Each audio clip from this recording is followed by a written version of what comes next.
Hi there, David here from Thornlands in Queensland, Australia, and it sure is quite hot and humid here today. And I just want to share with you something from Thomas Brooks Volume 1. So I started reading this book a year ago. I've nearly finished it, and it's actually got a few books within a book.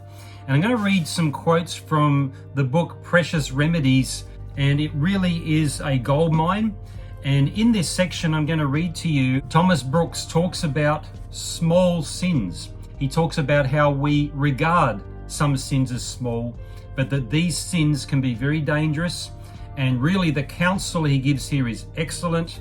And it was needed in the 1600s when he wrote this, and it's certainly needed today in the 21st century.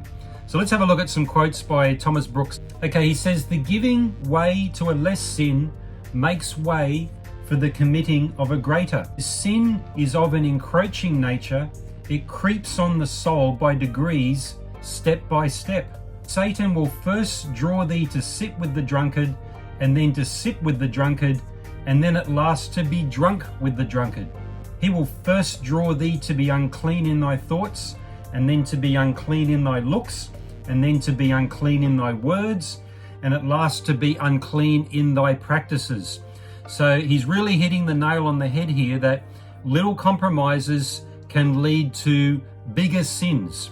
So those things we might regard as little sins can actually be snares. They can be hooks, and they get us and they draw us in, and then the dominoes start to fall, and one thing leads to another. So a look becomes lust, becomes sexual immorality.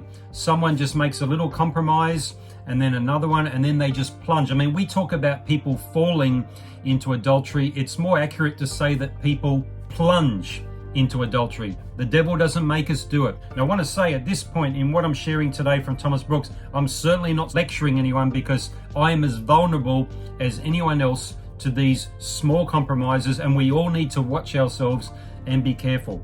So, some more from Thomas Brooks. He says, "Yielding to lesser sins draws the soul to the committing of greater."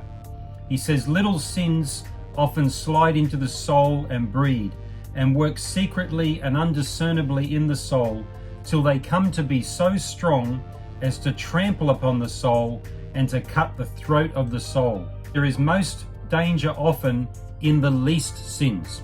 Yes, we might regard those overt, blatant sins, they're the dangerous ones. The little ones, not so dangerous, but it's the little ones that can open the door and give the devil that foothold. So really good counsel from Thomas Brooks, and we certainly need this today. We need these warnings. Jesus did eat with tax collectors and sinners. So this is not about withdrawing from the world. We're never commanded to do that. The Christian, the follower of Jesus, is meant to be in the world, shining as a light in the world, but we need to be careful of what compromises we make.